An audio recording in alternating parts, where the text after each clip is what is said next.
Imagine this. You are riding in the passenger seat of the vehicle. Your spouse is driving and your two children are in the back seat. Your happy family is on the way to a Christmas dinner when suddenly another vehicle crashes into you. Your vehicle flips several times and finally smashes into a tree. You are alive, but you are paralyzed from the waist down. Your spouse and children are dead, and the guy who hit you walked away with nothing more than a scratch. You later find out the driver was sending a text message when he hit you. How does this make you feel? You're at your family's funeral in a wheelchair, while the person who killed your family is on the way to a football game with no remorse or punishment for his selfish acts. How does this make you feel? Although this is a fictional story, things like this happen every day. It is the fact that this selfish act is not punishable, and that is why it keeps happening. With the help of don'ttextanddrive.com, newsday.com, and several homes databases, I will show you not only that this happens, but how we can resolve it. Texting while driving is a very serious and fatal action that can be prevented. When it comes to texting and driving, we need to look at the laws already in place around the United States, the actual danger, the means of prevention, the way to implement the means of prevention, and the way every individual in this room can help end fatalities due to texting while driving. I will begin by observing the laws already in place in America. Let's take a look at this graph from Issues and Controversies that shows the United States of America and each state's individual laws for texting while driving. The orange states represent the 30 states that have banned texting to all drivers. The green states represent the 6 states that ban texting only to novice drivers. The yellow states represent the 2 states that ban texting to novice drivers and school bus drivers. The gray states represent the 12 states that have no texting while driving restrictions. Although there are some laws already in place, some are not effective enough. Is there an actual problem here? Do we need a change? According to an article on Issues and Controversies titled "Should the Government Ban Texting While Driving?", in the state of Mississippi, texting while driving is only illegal for novice drivers. What does novice mean? Novice basically means amateur or beginner. You get your license when you are 16 years old. What defines a person as an expert driver? What prevents an expert driver from having a collision when they are texting while driving? What this law basically says is that it's okay to murder someone while behind the wheel of the car if you're an expert driver.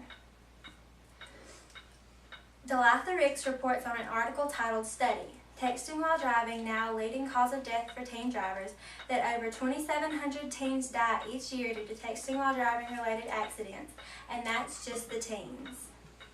Also, according to Issues and Controversies, texting while driving is equal in danger as driving while under the influence of alcohol. Although texting while driving is a serious problem, it can be solved. How do we solve this problem? In order to prevent countless lives from being lost due to texting while driving accidents, we must have more strict laws and a more severe punishment for this injustice. For this plan to work, our law enforcement must stop every single person they believe is texting while driving, and they must implement punishment. Another way to stop texting while driving is to start with yourself. When you get in your car, turn your cell phone off.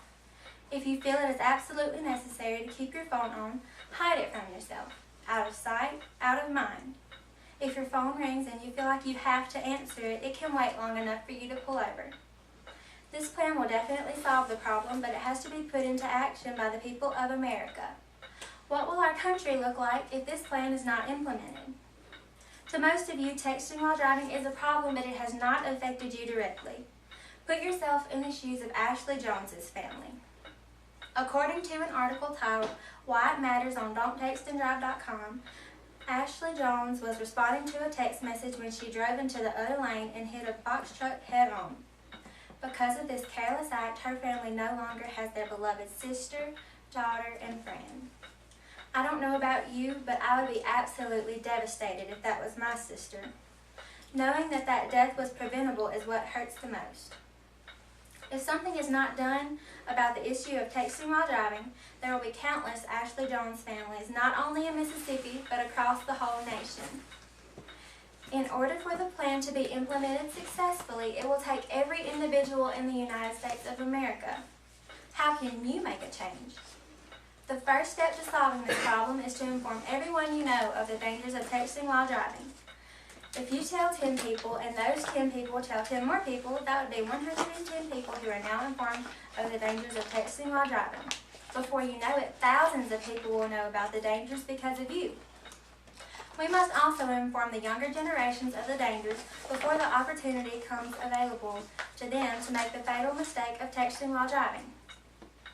Eventually, there will be a question on every ballot of every American that will approve or disapprove a more strict law on texting while driving.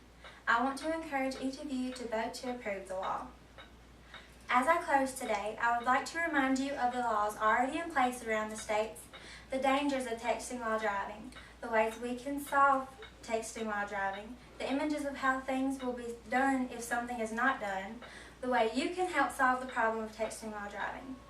The dangers do not end if you do not text while driving personally. If someone else on the road is texting while driving, they will put you and everyone else on the road in danger. We must get the word out. According to an article titled Distracted Driving, Fast Lane to Disaster by the Harvard Health Publications, at least 16 Americans die and 1,300 are injured every day because of distracted driving-related circumstances. Together we can push these statistics to the past. Stephanie Haynes stated in an article titled Texting While Driving, the New Drunk Driving, we will have a nightmare on our hands if we don't get ahead of it, and it is up to all of us to get ahead of it. Thank you.